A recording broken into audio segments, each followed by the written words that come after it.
उत्तर भारत के राज्यों को गौमूत्र राज्य बताने वाले डीएमके सांसद सेंथिल कुमार ने अपने बयान पर माफी मांग ली है। आज उन्होंने लोकसभा के भीतर अपने बयान पर खेद व्यक्त किया।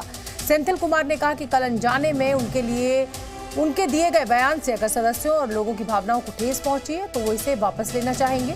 सेंथिल कुमार ने कहा कि उन्हें इसका अफसोस है।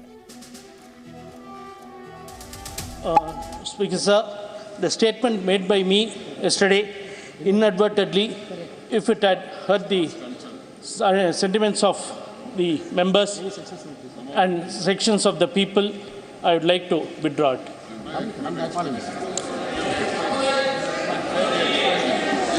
And I request the words to be expunged from the and regret. Thank you. DMK सांसद सेंथिल कुमार ने आज लोकसभा में जो कुछ कहा वो हम आपको ग्राफिक्स के जरिए दिखा देते हैं। सेंथिल कुमार ने कहा कि कल अनजाने में मेरी ओर से दिया गया बयान, मैं शब्दों को हटाने का अनुरोध करता हूं।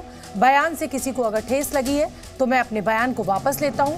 मुझे अपने बयान पर अफसोस है। डीएमके के सांसद सेंथिल कुमार ने उत्तर भारत के कई राज्यों के लिए गौमूत्र राज्य का शब्द का इस्तेमाल किया था।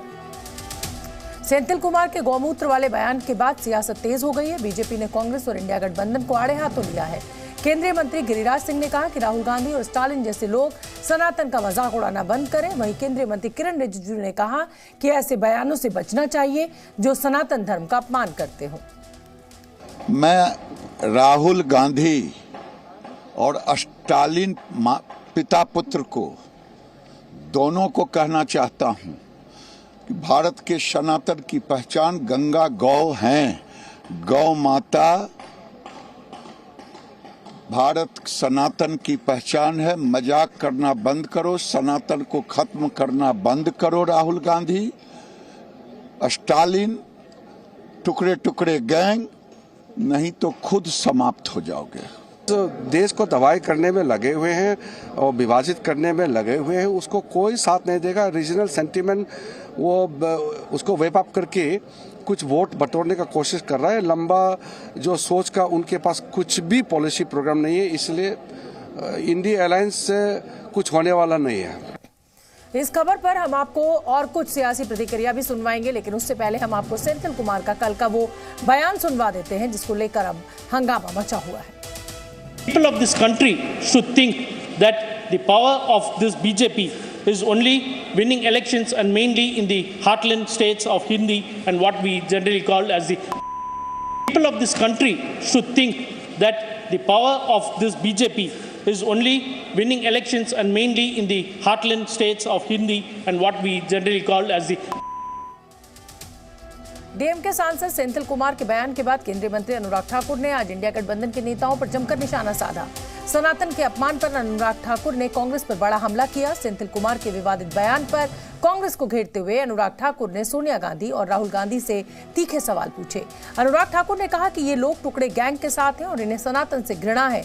उन्होंने ये भी कहा कि हम भारत के टुकड़े नहीं होने देंगे। श्रीमान राहुल गांधी जी की अमेठी की हार के बाद उनका वो बयान जब दक्षिण भारत में जाकर वायनाड से उन्होंने दिया और नीचा दिखाने का काम उत्तर भारतीयों को करने का, उनके शब्द वो याद करवाते हैं कि कितनी घृणा भरी होगी और कैसे देश को अलग अलग टुकड़ों में देखने की उनकी सोच होगी। तभी तो टुकड़े टुकड़े गैंग के साथ मध्य रात्रि में भी जाकर खड़े हो गए थे।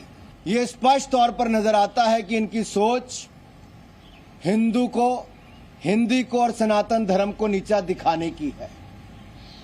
कांग्रेस के नेतृत्व वाला घमंडिया गठबंधन, इसका घमंड और अहंकार पराजय के बाद भी चूर चूर नहीं हुआ।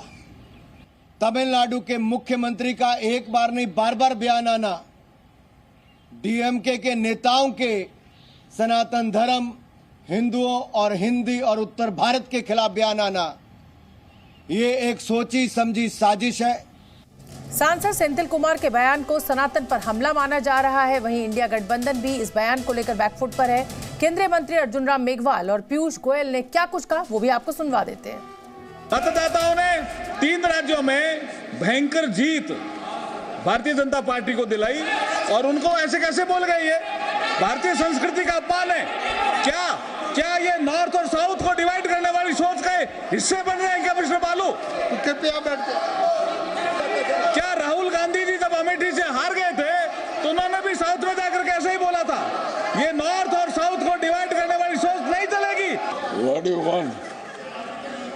उनको माफी मांगना चाहिए। सर माफी तो मांगना चाहिए, उनके नेता हैं। किस प्रकार का बयान इस सदन में दिया है, पहले बालू जी ने माफी मांगनी चाहिए। ये ऐसे कैसे सदन चलेगा? ये क्या तरीका है कि हाउस में कोई भी व्यक्ति कुछ भी बोल के चले जाए?